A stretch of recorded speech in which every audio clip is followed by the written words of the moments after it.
출애굽 네 번째 재앙입니다. 20절 말씀을 보면요, 여호와께서 모세에게 이르시되라고 이야기하고 있습니다. 출애굽 모든 재앙에서 보면 공통적인 그 시작이 무엇입니까? 하나님의 말씀으로 시작했다라는 것입니다. 그리고 그 말씀대로 재앙이 실제로 그 땅에 일어납니다.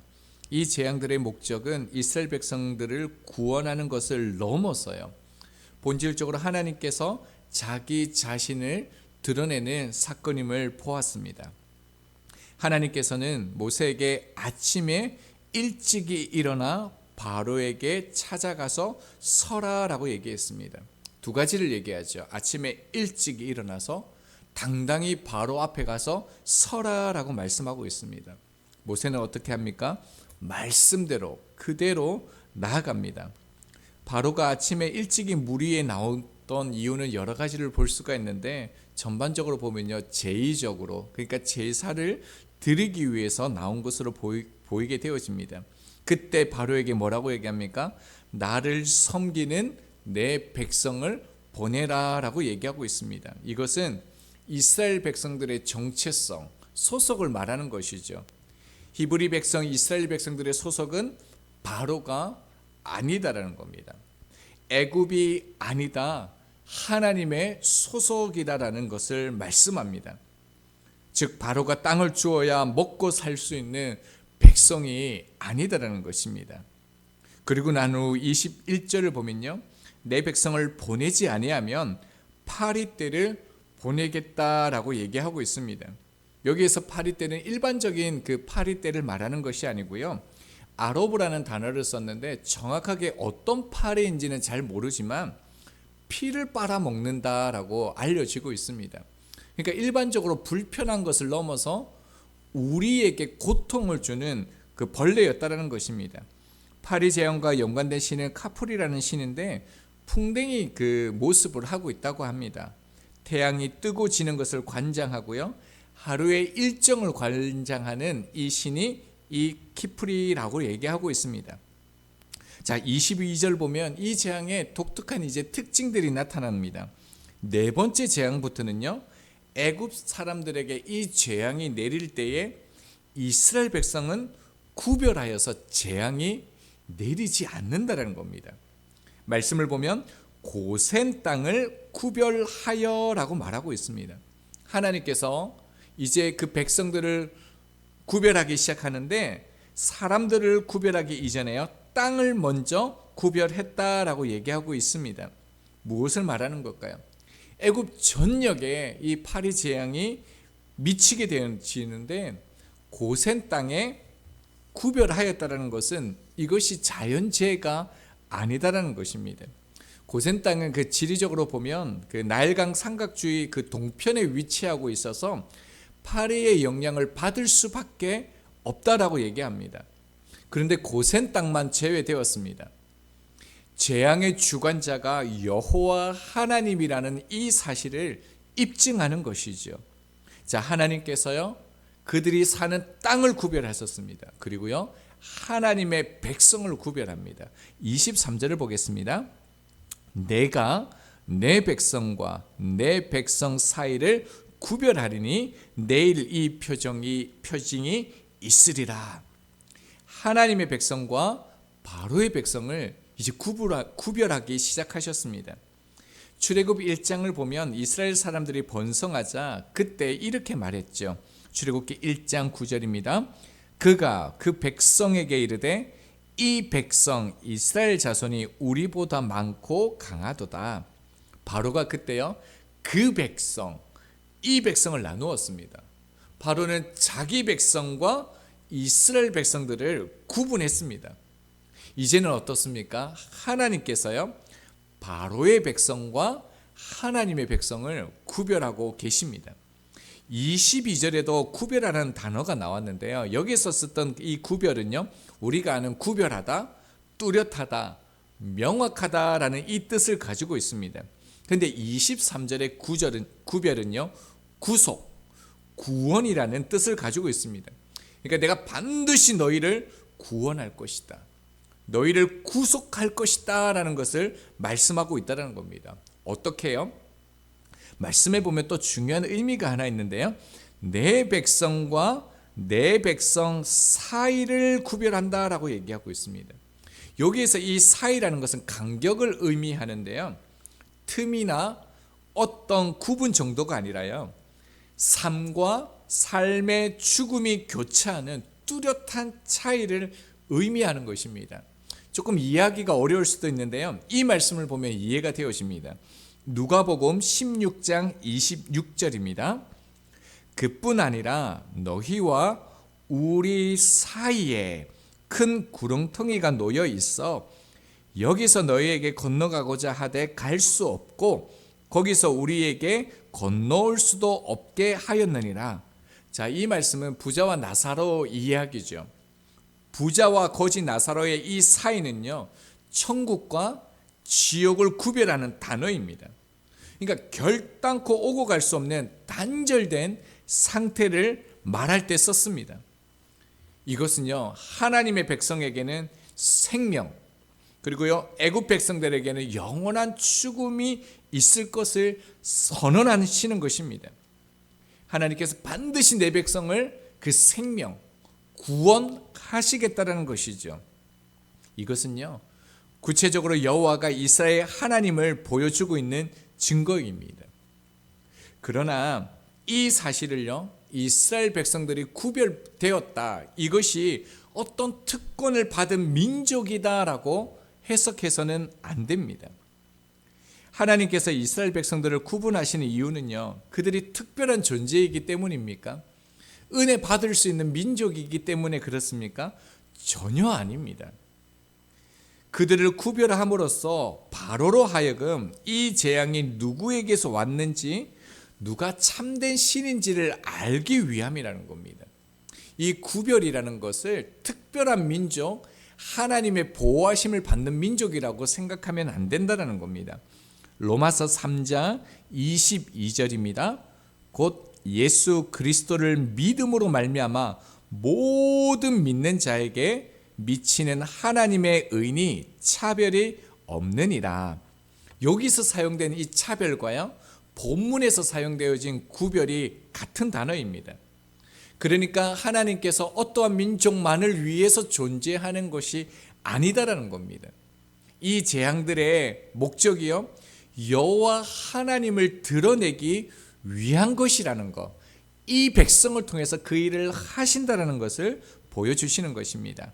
자, 이 파리떼로 인해서 어떤 일들이 일어납니까? 24절 마지막 그 하반절을 보면요, 그 땅이 황폐하였더라 라고 얘기합니다. 굉장히 놀랍죠. 파리떼가 왔는데 땅이 황폐해지는, 파괴되어지는 비참한 결과가 일어났다라고 얘기합니다. 그리고 또 네 번째 재앙부터 볼 것은요, 좀 또 특이한 게 뭐냐면, 이 재앙의 주체가 누구입니까? 아론입니까? 모세입니까? 어떤 지팡이입니까? 파리 재앙은요, 하나님께서 친히 행하신 그 재앙입니다. 이것을 통해서 우리 가운데 보여주시는 것은요, 이 능력의 원천이 지팡이에 있는 게 아니라는 겁니다. 사람에게 있는 것이 아니라는 겁니다. 하나님께 있다라는 것을 나타내는 것이지요. 자, 그리고요, 이 파리떼의 재앙의 특징이요, 땅이 황폐해졌다라고 얘기하고 있는데, 첫 번째부터 세 번째는 사람들을 어렵게 했다라면, 이제는요, 그 땅이 황폐하게 되어집니다. 이 황폐하다라는 이 단어가 한 번 더 나중에 쓰이는데, 출애굽기 12장 10번째 재앙에서 나타납니다. 멸망시키다, 파멸하다, 부패하다라는 그 단어로 사용되어지고 있는데요. 그러니까 지금 1장 그 첫 번째 재앙에서부터 10번째 재앙을 보면요, 처음에 강과 그리고 땅에서 시작되어졌죠. 지금은 어떻습니까? 이 공중에서 시작되어졌죠. 마지막은 마지막 장자의 죽음입니다. 그러니까 심판의 영역이 점점 확대되어진다는 거죠. 분명한 애굽의 궁극적인 멸망이 그들 가운데 주어졌다는 겁니다. 그뿐만이 아니죠. 이제는요, 요술사들이 전혀 나타나지 않습니다. 마지막 재앙까지요. 자, 이런 일들이 일어나자 바로가 어떻게 합니까? 타협안을 제시합니다. 25절을 보면요, 꼭 광야까지 가서 예배를 드려야 하나 애굽 땅에서 드려라 라고 말합니다. 구별할 필요가 없다라는 겁니다. 여러분, 애굽 땅은요, 하나님이 말씀하신 땅이 아닙니다. 땅이 중요한 게 아니라 하나님께서 말씀하신 땅이 아니다라는 겁니다. 하나님은 사흘길을 가서 광야에서 그 땅에서 예배할 것을 말씀합니다. 무엇을 말합니까? 세상과의 타협을 얘기하고 있습니다. 파리떼라는 이 말 속에는요, 혼합하다, 섞여 있다라는 이 용법이 있습니다. 그러니까 세상이 우리 가운데 말하는 게 뭡니까? 거룩한 삶, 구별된 삶, 성도의 삶을 살지 못하도록요, 혼합을 시킨다는 겁니다. 그렇게 우리를 유혹한다는 겁니다. 하나님의 백성인 것을 흉내만 내라는 것이죠. 우리를 향한 세상의 도전입니다. C.S. 루이스가 이런 말을 했습니다. 천국을 지향하면 세상을 덤으로 얻을 것이다. 그러나 세상을 지향하면 둘 다 잃을 것이다 라고 말했습니다. 구별됨을 가져야 된다는 것이죠. 타협하면 안 된다는 것입니다. 그래서 26절에 모세는요, 그리하면 부당하다, 이 땅에선 예배 드릴 수 없다, 단호하게 거부합니다. 놀랍지 않습니까? 하나님 앞에서 그렇게 거부하고 순종하지 않았던 이 모세가요, 성숙해져 가고 있습니다. 이 출애굽 과정을 통해서 하나님이 어떠한 분이신지에 대해서 눈이 열리기 시작한 것이지요. 자, 27절을 보겠습니다. 여호와께서 명령하신 대로 사흘길을 가겠다는 뜻을 명확히 하고 있습니다. 사흘길을 간다는 것은 애굽의 통치로부터 완전히 벗어나겠다는 것입니다. 예배는 정성이 아니라 하나님의 말씀대로 드려야 한다는 것이죠. 자, 그러자 28절에 뭐라고 얘기합니까? 보내는 줄 것인데 멀리 가지 말라는 거예요. 광야에서 제사를 드리라라고 얘기하고 있습니다. 가까운 곳에, 내 눈이 보이는 곳에 있으라는 거죠. 이 말의 진의가 뭐겠습니까?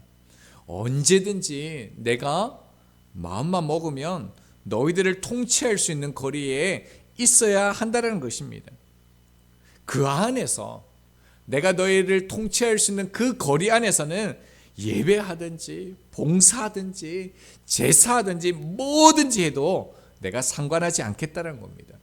이것이 세상이 우리 가운데 주는 교묘한 속임수이죠.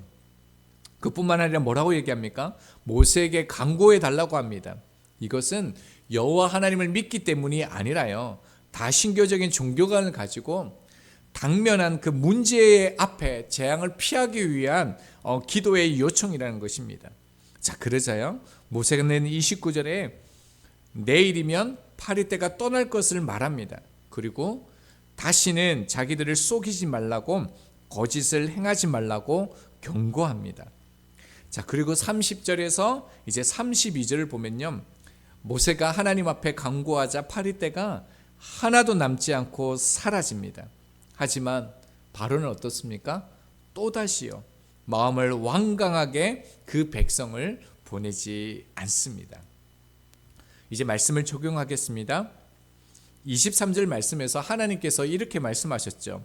내가 내 백성과 내 백성 사이를 구별하리니 라고 얘기하고 있습니다. 우리가 그 의미는 자세히 살펴보았는데요, 하나님의 백성과 하나님의 백성이 아닌 자들을 분명히 구별한다라고 말씀하셨습니다. 그 사이를, 천국과 지옥을 반드시 구별한다라고 말씀하셨습니다. 우리가 세상에서 하나님의 백성으로 구별된 삶을 산다라는 것은요, 착하고 좋은 일 하면서 살아가는 말이 아닙니다. 죽음에서 생명으로 건진받은 삶을 사는 것이 하나님의 구별된 백성으로서의 삶을 사는 것입니다. 이 땅에서 참된 구별은요, 예수님 안에 있는가, 예수님 밖에 있는가입니다. 하나님께서 이것을 보시고요, 구별하실 것입니다. 그렇기 때문에 그리스도 안에서의 구속은 죽느냐 사느냐 이 절대적 구별입니다. 세상 예수님과 세상 사이에서 그리스도인으로 거룩하게 구별되어야 합니다. 왜냐하면 저희들이 이 땅에서 사는 동안 사단은요, 성도로 사는 우리의 영혼을 절대로 포기하지 않을 것이기 때문입니다. 그렇기 때문에 신앙생활이라고 하는 것은 적당히 절대로 그렇게 할 수 없는 것입니다. 레위기 11장 45절입니다. 나는 너희의 하나님이 되려고 너희를 애굽 땅에서 인도하여 낸 여호와라. 내가 거룩하니 너희도 거룩할지니라. 하나님께서 당신이 거룩하니 우리를 향하여 너희도 거룩하라라고 명령하셨습니다. 흥미로운 것은요, 이 거룩하다라는 뜻의 헬라어 번역어가요, 성도입니다. 우리는 세상에서 구별된 존재, 부르심을 받은 거룩한 존재, 성도입니다. 그래서 이렇게 말씀합니다. 데살로니가 3장 13절입니다. 너희 마음을 굳게 하게 하시고 우리 주 예수께서 그의 모든 성도와 함께 강림하실 때에 우리 아버지 앞에서 거룩함에 흠이 없게 하시기를 원하노라. 거룩함이 흠이 없게 하시기를 원한다라고 얘기합니다. 여러분, 거룩함이 어떤 것일까요? 한 유대교 신학자는 이렇게 말했습니다. 삶으로 번역된 신앙이며 인격이라는 몸을 입은 영이다라고 얘기했습니다. 그러니까 거룩함을 입은 성도는요, 외형적인 변화, 종교적인 삶을 말하는 것이 아닙니다.